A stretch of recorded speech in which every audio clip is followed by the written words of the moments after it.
Bueno, seguimos con la secuencia de videos para Conadots barra estilo negro. No me faltaba abordar el tema de variabilidad cardíaca que lo había mencionado Luis, y una vez que lo mencionó Luis, varios otros también compartieron su inquietud, así que ahí voy con el asunto. Esencialmente es la diferencia en milisegundos que pasa entre latido y latido del corazón.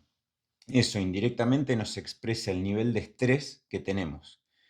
Cuanto más baja es la variabilidad cardíaca, más estrés tenemos. Cuanto más alta es, menos estrés tenemos.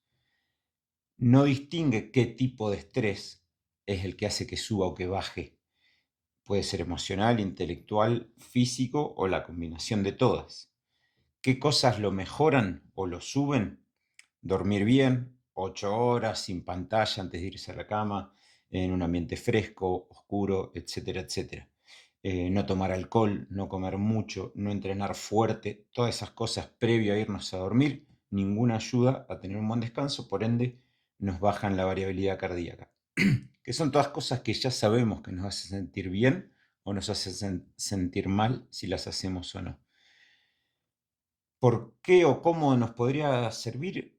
A modo de tendencia, de entender que si empecé a hacer X cosa, no sé, dejé de comer gluten o empecé a comer más hidratos previo a las sesiones duras y durante las sesiones duras, o empecé a hacer más fondo y menos intensidad y veo que hay una tendencia de que sube o que baja, entiendo hacia dónde me está guiando. Pero eso sería atomizar un montón la información y la realidad, porque entender que solo esa variable es la que está haciendo que mi variabilidad suba o baje, o sea, que mi estrés baje o suba, bueno, me parece un poco ingenuo, si queremos, porque estamos sujetos a un montón más de variables que impactan sobre nuestro estrés cotidiano. Es por eso que yo soy tan reticente por ahí a usarlo o agregarlo a las métricas. Y esto sin meternos en detalle en cosas que están fuera del deporte, pero incluso dentro del deporte. Todos conocemos más o menos las métricas de Training Peaks, que es la plataforma que usamos para entrenar. TSS, CTL, ATL, etc. Si yo voy pedaleando y pasa un grupo y vengo aburrido y me meto en el grupo, y ese día tenía que rodar 2 horas y de golpe quedo en la dinámica del grupo yendo mucho más rápido, a más potencia, con picos de potencia por hacer los sprints y demás.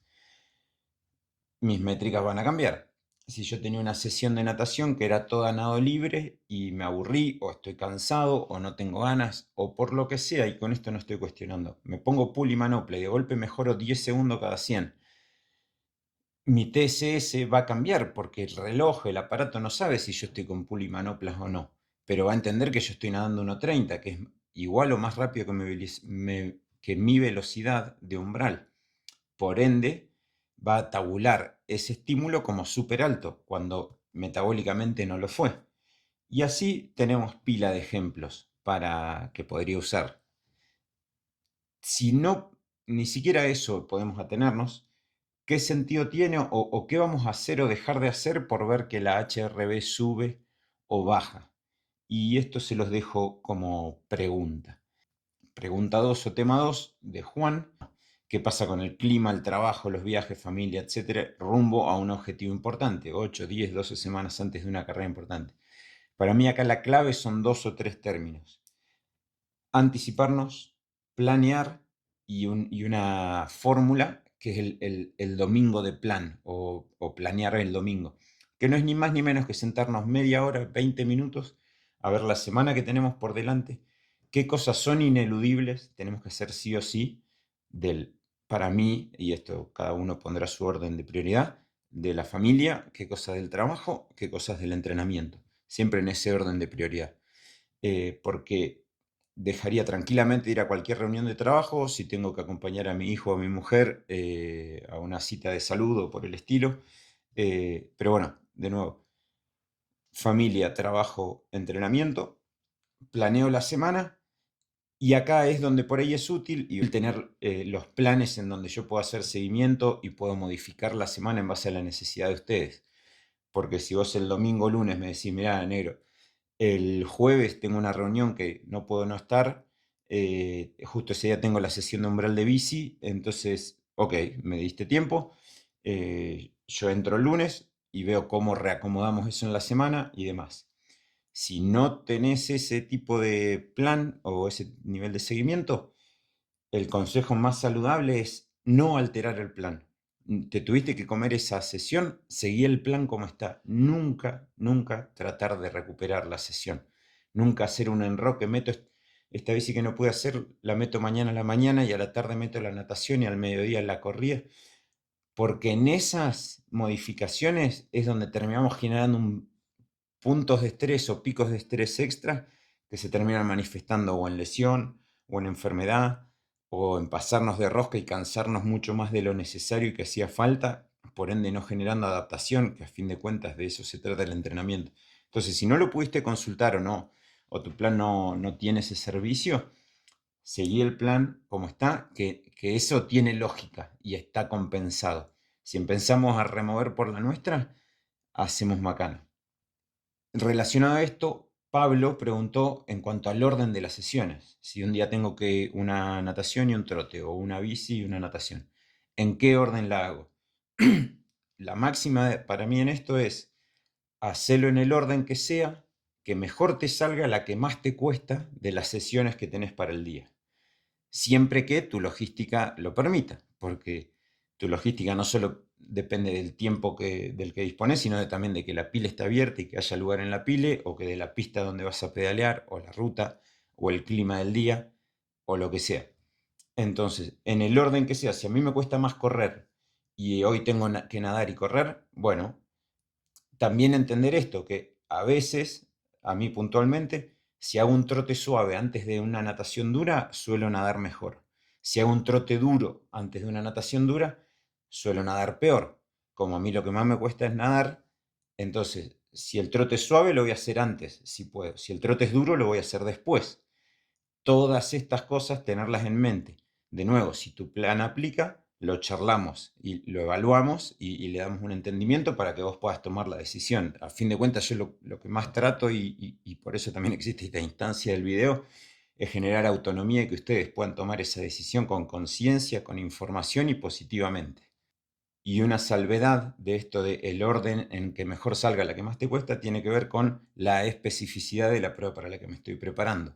O sea, si estoy preparándome para un Ironman o medio Ironman, no tendría ningún sentido hacer la corrida larga antes de la bici larga, porque en la carrera son al revés y siempre vamos a correr con piernas cansadas.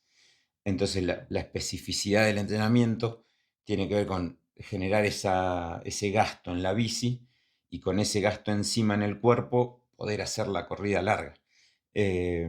Solo en ese caso no invertiríamos el orden, aun cuando fuéramos capaces, porque tiene que ver con lo específico del evento para el que nos estamos preparando. Última del día, Cristina y varios preguntaron sobre el entrenamiento de fuerza, qué día usarlo, cómo combinarlo con el resto de las sesiones, qué relación tiene con la prevención de lesiones y con la mejora o no en la media y larga distancia. Y yo en esto quiero ser muy claro y primero decir que tendríamos que definir qué es el entrenamiento de fuerza, porque para llegar a hacer peso libre, dominadas, llámese sentadilla, media sentadilla, etc., hay que hacer un montón de preparación física general primero.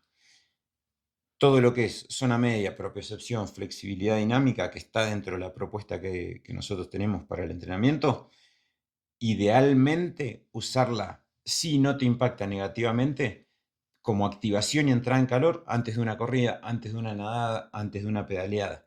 ¿Por qué? Porque te activa, te conecta, te mejora el patrón de movimiento y eso hace que la sesión que sea que sigue, desde el minuto 1, va a ser más efectiva, eficiente e ideal que si no estuvieras en ese estado.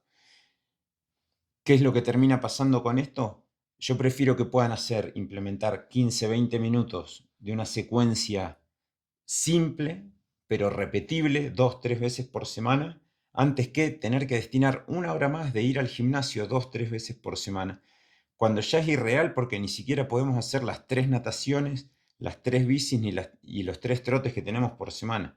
Si no podemos hacer esas 9, ¿por qué le queremos agregar a algo que ya no es real? Después, si a esas 9 más o menos cumplimos el 80, el 90%, Le puedo agregar en casa 15, 20 minutos, 2, 3 veces por semana. Eso me mejora un montón más. Y eso es realizable, pero demanda un montón de disciplina. ¿En qué momento hacerlo? Si pudiera elegir, como lo conté antes. Si no puedo elegir, en el momento que sea, pero hacelo. Porque te va a hacer mejor. En cuanto a la mejora o no y prevención de lesiones, seguro. Y por prevención de lesiones podés entrenar más veces, más seguido, por ende te mejora. Ahora, si mejorar la fuerza máxima te mejora la eficiencia, como título de paper científico, estamos a tanta distancia de eso, de llegar a generar la condición y atravesar el recorrido que hace falta atravesar para llegar a trabajar y desarrollar la fuerza máxima entrenando, nadar, pedalear y correr, que no, para mí no tiene ni mucho sentido abordar el tema. Porque por ahí es una cosa mucho más de pro nivel, no sé, Tour de France o de los que ganan Hawái, que nuestra realidad cotidiana. Espero no me haya quedado muy largo esto, espero sirva y sume como siempre me cuentan. Eh, Vuelvo a hacer preguntas en el grupo para tener que responder y seguir compartiendo. Gracias.